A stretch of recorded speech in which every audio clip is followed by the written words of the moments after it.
Hi, everyone. So I'm going to be talking a bit about the OHDSI Central Coordinating Center at Columbia. We last talked about this about a year and a half ago, so Patrick and I thought it was a good time kind of review where we are. Excuse my low-pitched voice, and so I may be breaking now and then, but that's okay. Let's see, I'm not advancing. First, before we do that, I wanted to highlight a paper that was presented at AMIA just a couple weeks ago, published by Hall, Melton, Payne, Dorr, and Vaudry. Those are some of the leaders in the field of biomedical informatics, none of them too closely associated with OHDSI, so I think an unbiased view.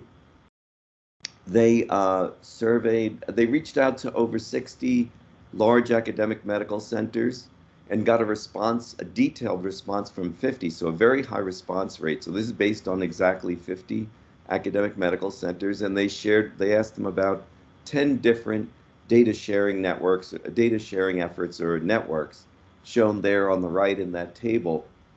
And they asked them, the two important questions were, do you use it? And so that's, how popular that thing is. And then does it deliver high or very high value? So that's the threshold. And as you can see on the graph that the tables from the paper, the graph is what I plotted. OHDSI is on the upper right where you want to be. So we're among the most used. In fact, if you look at the four most used data sharing efforts, OHDSI, All of Us, N3C, and ACT, 3 out of 4 are the OMOP common data model, one of them being OHDSI itself. Second, if we look on the y-axis on value, OHDSI, Trinetics came out as 54%, OHDSI came out as 53%, so almost a tie there for the most value. And if you say, well, what value is being delivered to academic medical centers, it's kind of the product of those two. If you look at the table on the right, OHDSI is at 20, so 20 medical centers are benefiting highly or very highly from it. The second highest on there is 14, a tie at the second level. So we're doing very well in reaching out to large academic medical centers, apparently. So it's fun to see that presentation. OHDSI's mission, as always, to improve health by empowering the community to collaboratively generate the evidence that promotes better health decisions and better care. This is our OHDSI map, and the coordinating center sits at that yellow star on the east coast of the U.S. OHDSI community comprises all our collaborators with important parts from our data network and carrying out network studies. Excuse me. To generate evidence. I have 2 important presentations in this 2-week period, and they're both today. So, oh well. We can see the coordinating center in a set of concentric areas. The coordinating center, then the leaders of OHDSI, the collaborators. That's kind of us on the call, the people who are really part of OHDSI, and then our visitors. For the Central Coordinating Center, our role is to provide central shared infrastructure and coordinate community activities to enable us to advance the OHDSI mission. And we lead the steering work group to provide guidance and support to enable the community collaborative generate the evidence that we seek to push forward. Then that's surrounded by the OHDSI leaders. That's a bigger group, the work group and the chapter leads, the other OHDSI center leads, project maintainers, study coordinators, event hosts, and so on. Our role there is to support the leaders to achieve their objectives and align with the OHDSI's mission, promoting ongoing activities, encouraging presentation from others. A big part of this is trying to empower more collaborators to move into this group, that is the group of leaders. The next group, the group of collaborators, kind of OHDSI proper. We're collaborators across the OHDSI community around the world. We believe we're creating an open and inclusive environment of individuals with diverse backgrounds and perspectives. And as you know, we're open and free membership. Our role is to maintain the infrastructure and provide support to connect collaborators with collaboration opportunities like the forums, Teams environment, the Git environment, the Symposium for Network Sharing, and we encourage people from outside to become collaborators. And then how do we support outsiders where they're encouraged to benefit from the work of the OHDSI effort? And we saw that in that first slide where many are using the OMOP Common Data Model. So our role there is to provide open access to the evidence we generate and our work products. So the standardized vocabularies, the open source software, our study designs, and the study results. And generally expanding awareness and impact of OHDSI's work. So you can see our task is kind of divided in this way in these 5 rectangles: stewarding open data, community data standards, open source development, methods, research, and clinical applications, and open sharing and evidence dissemination. And then that's all based on fostering collaboration and empowering the community to do these things. So looking at the first one, the maintenance and release of the OHDSI standardized vocabularies shown here, you know that we've been doing a lot of work there lately. Part of this is funding the OHDSI standardized vocabularies through Odysseus and others.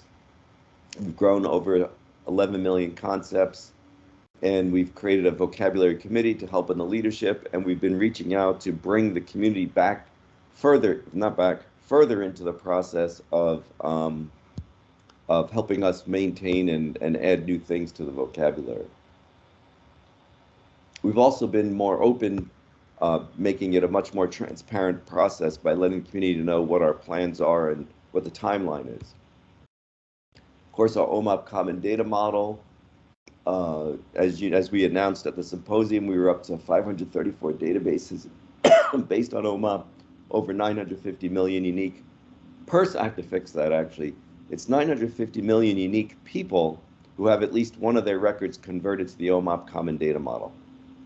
So it's actually many more. It's like probably 2 billion unique, I don't know about patient records have been converted, but not on. We're getting very close to that 1 billion number that we talked about 8 years ago or so. Then advocating the data model across around the world, supporting the adoption of large multi-center initiatives like All of Us and eMERGE, and fostering collaborations like the one shown here with HL7 between FHIR and OMOP, which we've heard about recently and worked on at the symposium.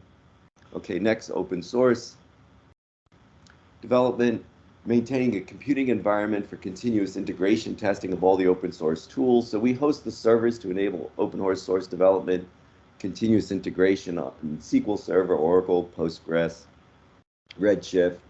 We host the Nexus repository for OHDSI Web API resources. Lee Evans does the bulk of the work there, so we support Lee to support the community in that case. Enable the community's open source development through GitHub repository support and supporting the licensing and the OHDSI copyright, which Columbia maintains. Hosting the Atlas demonstration environment, so that's maintaining that environment to provide unrestricted access, and it gives access to the latest version of Atlas.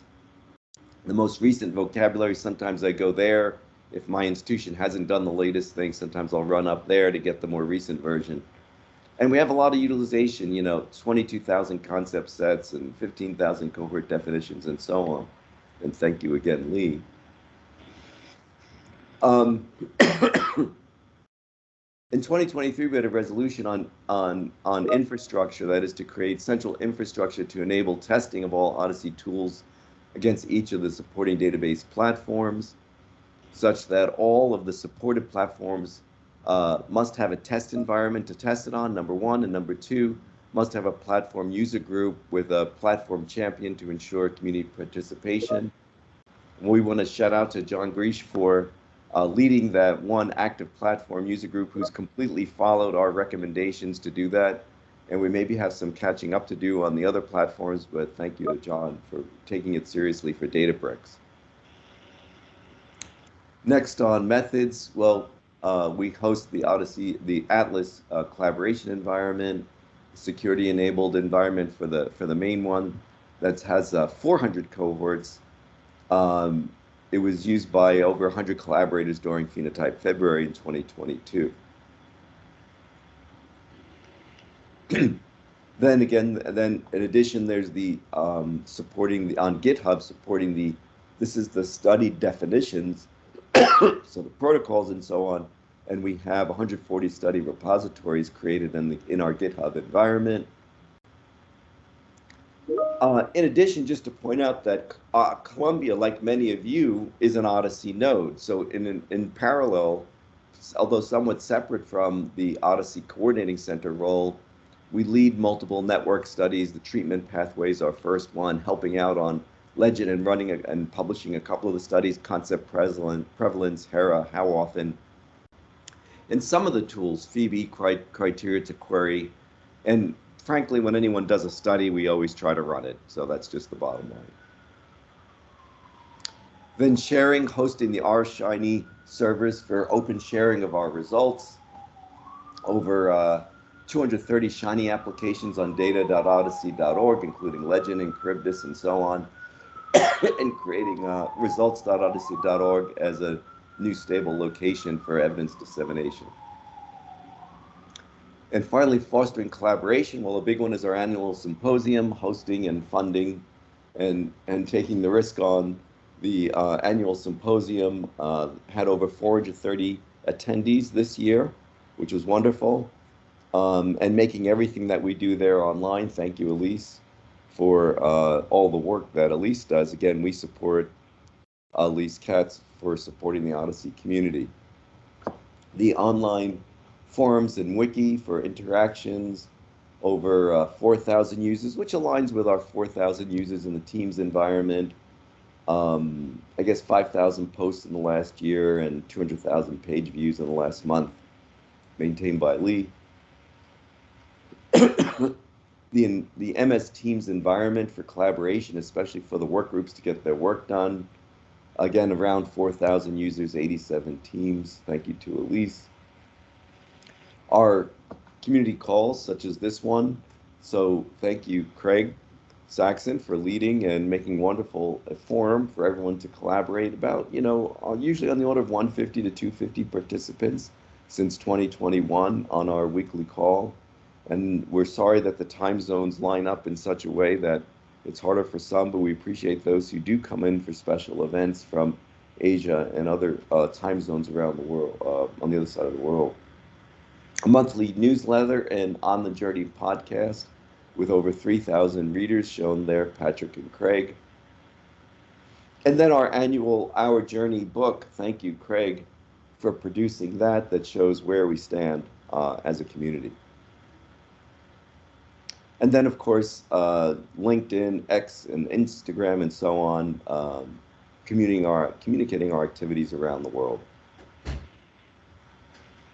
So running that thing is on the order of about $1 million a year. That's not counting Columbia's cost as an OHDSI collaborator, so that's a different thing. I would say in aggregate, OHDSI is like a $10 to $20 million operation, where most of it, or the vast majority, is volunteer work, where people find their own resources to carry this out. So, so it's a big thing, but there needs to be some central support. So that costs on the order of $1 million. As you can see, it's kind of equally divided among the vocabulary is probably the single biggest. The symposium is a big one. Software development infrastructure is a big one. And then the next three are another quarter of it: communications, project management, and administration. Support comes from different things. It comes from when we carry out projects, we usually ask the funder if they're willing to support some of the cost of running OHDSI, their fair share of doing work there. I want to thank Paul Nagy. He's been very careful as he gets grants to include the Coordinating Center and others who have done this in the past. And the bulk of our income is from this sharing on grants, I would say. As you know, for our symposium, which we like to be free, but by adding a $500 charge, which is optional, fortunately, 2/3 of the attendees more or less opted to pay the charge, which ended up paying for almost 1/3 of the symposium. So the symposium, say, I don't know, on the order of $360,000, $350,000 a year. and almost a third of that gets paid through that $500 charge. We get some gifts from companies. The exhibitors also pays for part of it, and we have funding from the FDA for part of it. Oh, that's a little bit over a quarter of it, and seeking further funding on the symposium. In some ways, the big problem with the symposium is taking the risk on the way into it. Someone needs to be able to put up the money, so that if there's no income that year, who absorbs that. So we've been working hard and pulling together resources for this. Now, things come and go, and some grants, there are changes on the NIH side which lead to cuts on the other side, which then lead to some of it trickling down to us. And to be honest, why at 1.5 years and not 2 years did we do our update? Well, we got a couple cuts, and we said, well, it's probably time to remind people what the Coordinating Center is doing, looking for new sources of funding.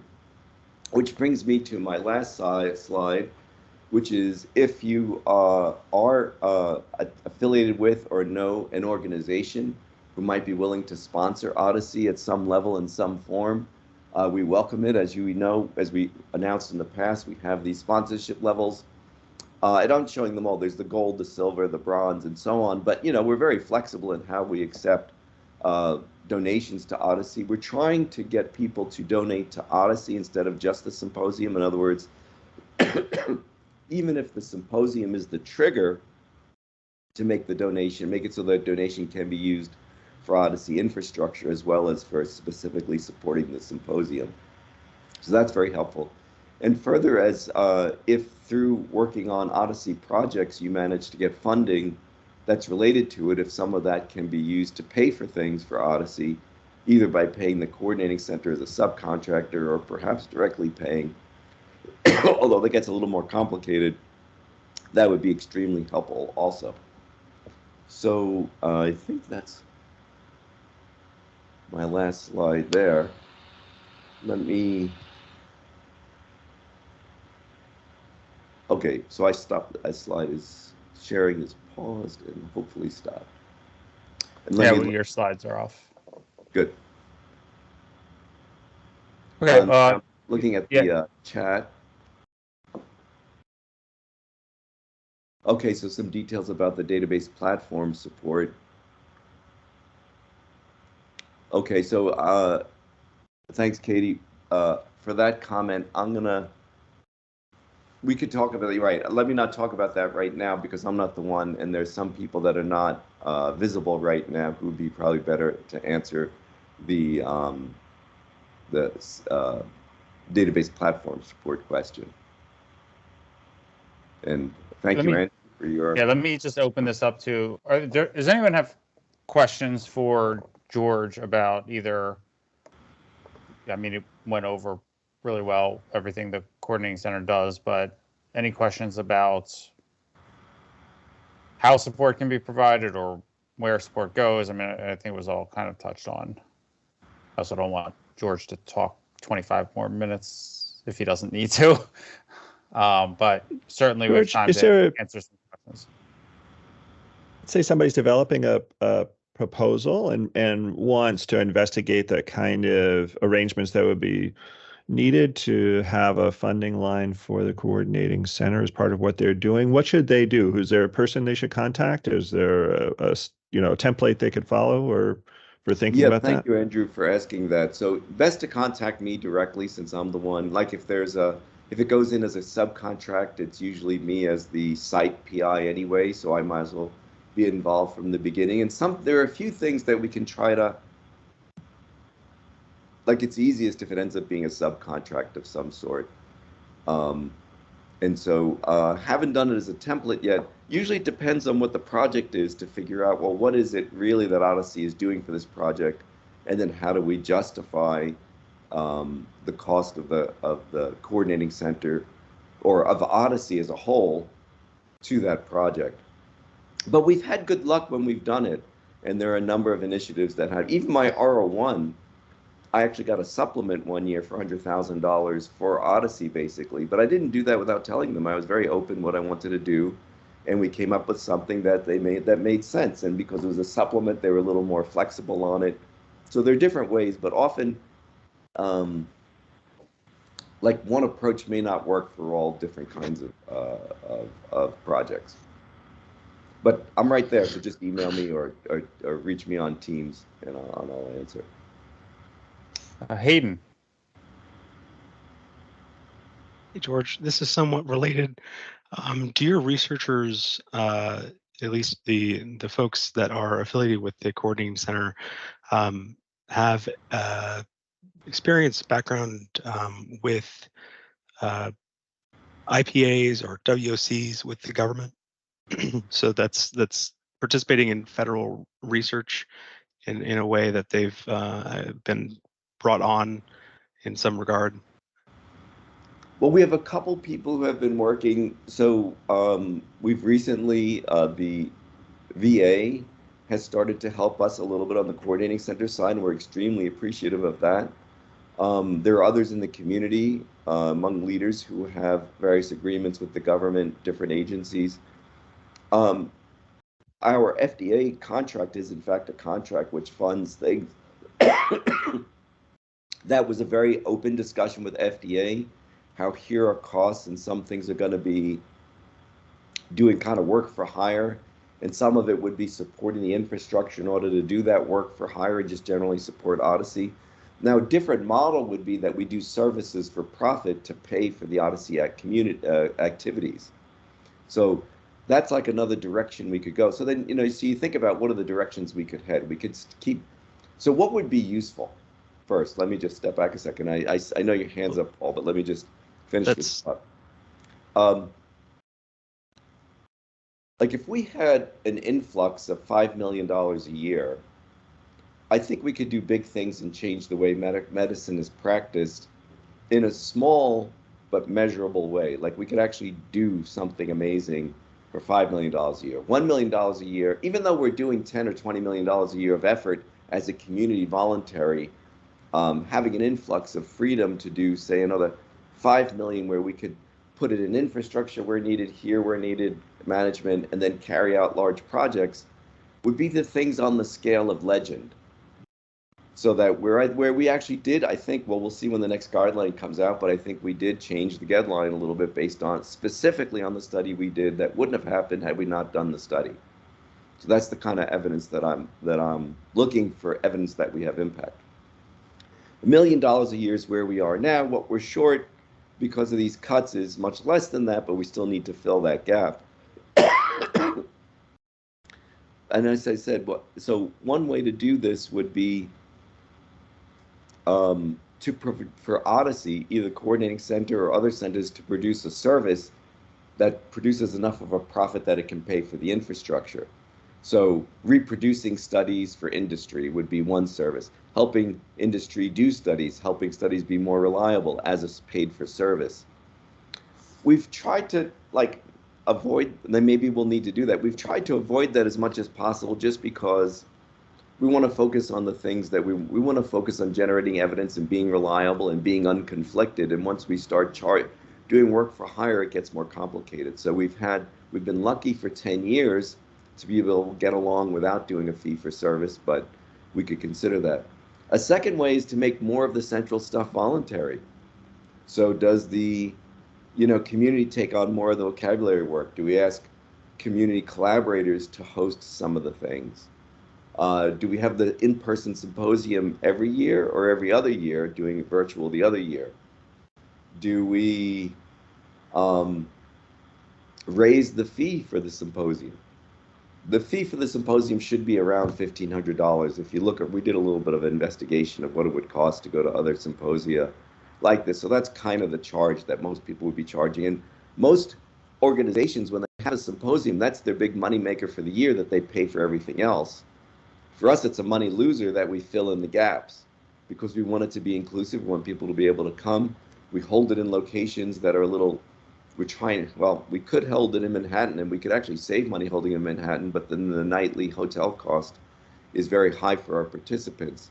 So then they'd either have to pay the higher fee or go from outside and travel in every day.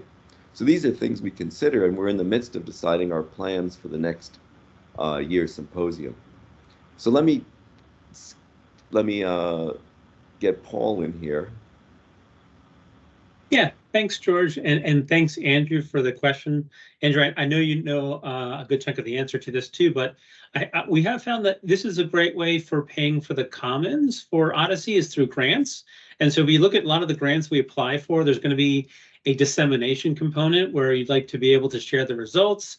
OHDSI is a great place to do that. The other areas we found success in is in collaboration. OHDSI is can cross organizational boundaries, so it's a great way to fund putting together your own working group based upon a grant, and then be able to then use that as a coordination for that grant. We've also been able to fund that for hosting internal virtual conferences like an R21 and things like we've used that for our open source developers conference, as well as look for ways for in the grants. There's also often going to be a way for funding for potential training. And so you could fund a potential Eden Academy course or be involved in some of the other development of educational materials within OHDSI, like our OHDSI textbook. So I do find there's actually, if you look at a lot of the grants, there's usually good room in there for finding opportunities that you could be funding the OHDSI Coordinating Center and basically investing in the commons of OHDSI.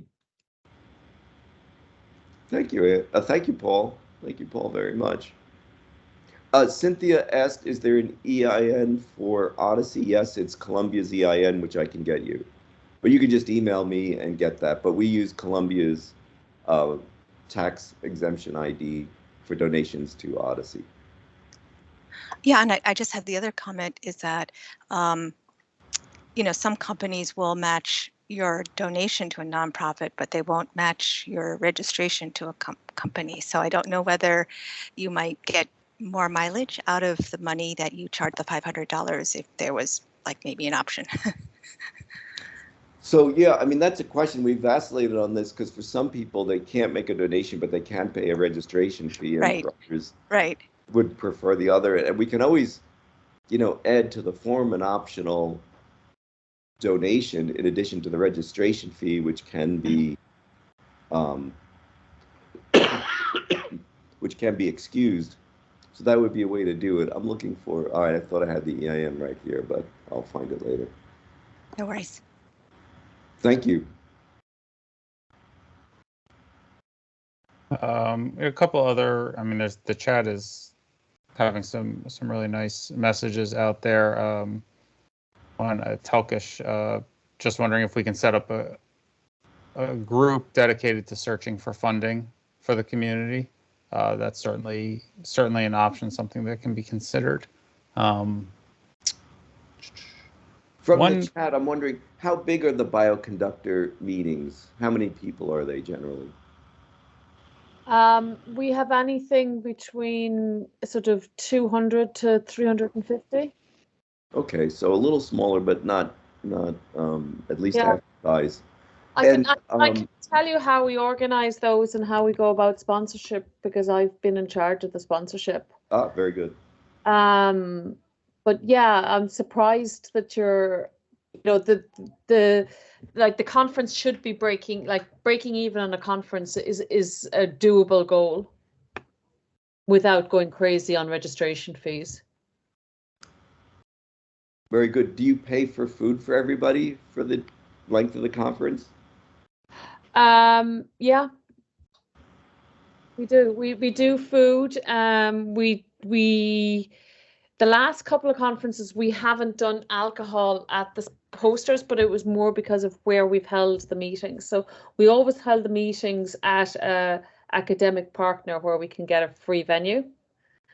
So that's one of our requirements. Well, it's hard to find an academic venue where you can fit the 450 range. Like we can do it in our learner hall, but then they charge us for food there. We don't actually do any better than going to a hotel. At the big Columbia Hall, we could fit it like on our campus for free, but it's just not big enough. Yeah. For example, but we could look further at hosting it there. It's been convenient to hold it at a hotel. The hotels have been very good to us. Elise has gotten very good deals with the hotels, which keeps the price down total. So we've been breaking even more or less on it. One of the problems is just the financial risk going into the year and deciding what risk to take. Yeah, like one of the things we did decide is, we say with the sponsorship, what we do is we offer registration with that, like a few registrations, and then we have a tiered sponsorship. We found that to be really useful because not everybody's going to want to do platinum, but we did really like immediately post COVID, when a lot of the pharma had a lot of money, we got way more platinum sponsorship than we've ever had before, because a lot of pharma had money to donate that year. And that has actually bankrolled our conferences now for like 2 years easily. So yeah, it's definitely having the multi-tiered, and then when they have less, more people will get on at the lower tier.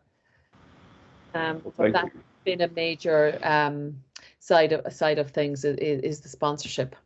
Great, thank you. Other comments? Oh, I see the comment about its certification is another way that organizations have generated income to do their carry out their mission, which has largely been taken on by the Eden Initiative, although it's not really a major focus for generating money. Actually, someone here might be able to comment on that.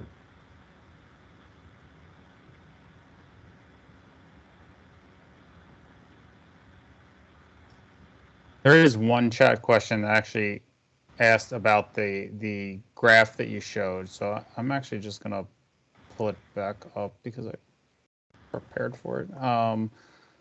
But if you want to touch, the question was how many institutions answered the survey and have included those with more than one CDM. So I'm not sure if you know. Oh, how many answered the survey? Was 50. It was exactly 50. And then do you know if there were any? Yeah, most of them, obviously, looking at the numbers, adds up to a lot more than 50. So most are using several. So most of them are using several. I mean, it's hard to say. We looked at the question, like, what does it mean that you're using OHDSI? Because not all 50 medical centers are participating in our network studies, obviously. I think for some of them, the answer to OHDSI was, they're using OMOP and maybe using some of the tools, but not necessarily participating in the studies. On the other hand, OHDSI ended up so much higher in usefulness than the other OMOP things.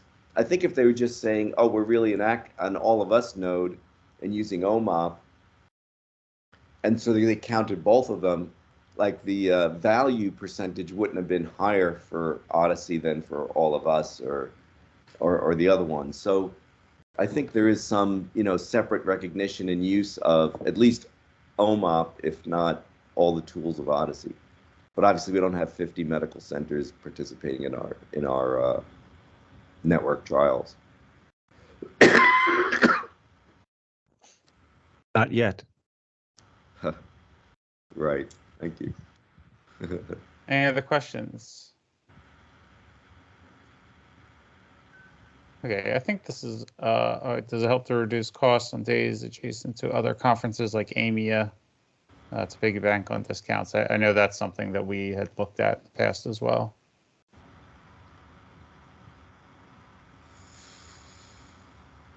Yeah, it's hard. I don't know that Elise is on the call. I mean, she's done, so why, and then there's the comment about so we moved out of DC because the price became extraordinary and moved to Bethesda, and then Bethesda became popular, so we moved out of Bethesda. I am on the call, George. If you're willing to take on a big financial risk, like if you have deep pockets and you want to promise a room block, then you can get a cheaper rate, but then you're at this risk, and it's not like OHDSI has a large bank account that it can say, well, we'll just take the risk to use last year's proceeds to pay for next year's risk. So we don't get a big hotel block. Plus, we find that people find their own hotels anyway, and we don't really fill even though there's 430 people there, there's not 430 people in the hotel rooms. So you have to be careful how much of a hotel block we're willing to promise.